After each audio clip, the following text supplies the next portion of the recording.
دار حرم امام حسین علیه السلام 82 سال قبل بمبئی میره. مهمان که از علمای شیعه است. یه روز نشسته بودم دیدم یه هندو اومد، عقیده خاص اما مذهب و بساطی نیست. گفت من میلیاردرم، یه روز دیگه قرار من اعدام کنه. قتل عمدی به گردن من بستن، چون سیاستمدار بود. کاری کردم، پاپوش درست کردم، قتل به گردن من. وکیل از انگلیس گرفتیم، 25,000 روپیه دادیم بهش. تنها کاری کرده اینه که ما رو یه روز فرجه گرفته، سند گذاشته از زندان بیام. گفتن شما شیعه ها یه کسی دارید میتونه مشکل من حل کنه؟ دارید؟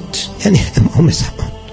گفت بله ما دار. چی کار باید بکنم؟ مرگم حتمیه. فردا شما میری بازار شیعه، یه دست لباس پاک می، حوله پاک، کفش، خودتو میشوری، این لباسا رو تنت میکنی دیگه، پاک باشه لاقل، چون غسل و وضو حرفات آیین اینا نیست. شب جمعه میره قبرستان شیعه، امام زادم که نیست اینجا، عتبه هم نیست، فقط صدا میزنی یا ابن الحسن سلام الله. اون کسی تو میگی ما داریم مشکل رو حل میکنه میاد. خیلی دار حرم امام حسین اسلام فرمت فردا بود یا روز بعد دیم هندو اومد، اما قریر العینین، خیلی شاد.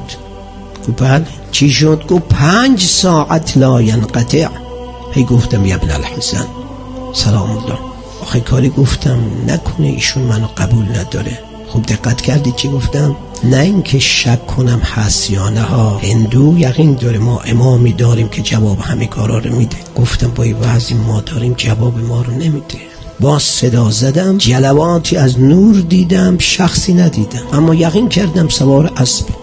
سم اسبار میدیدم اما هیچ، خود اسبم ندید. فرمود فلانی پسر فلانی چی کار داری؟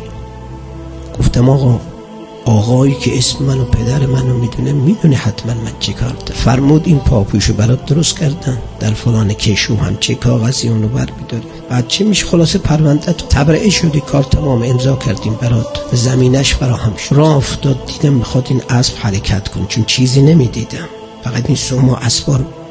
گفتم آقا یه عرضی داشتم. فرمود بفرمودم شما اینقدر آقای ما که هیچ کاریم، غریبیم، اصلا دین نداریم، چه برسه به اسلام؟ جواب ما رو داد این شیعاتون همش گرفت، فقر و امورات دیگه شون هیچ. اینا رو چرا؟ فرمود کدوم یکیشون مثل تو 5 ساعت اومده صدا زد شک نکرده؟ نه کسی با اعتقادی که تو داشتی اومد صدا زد و ما جوابشو ندادی. بپرسته شده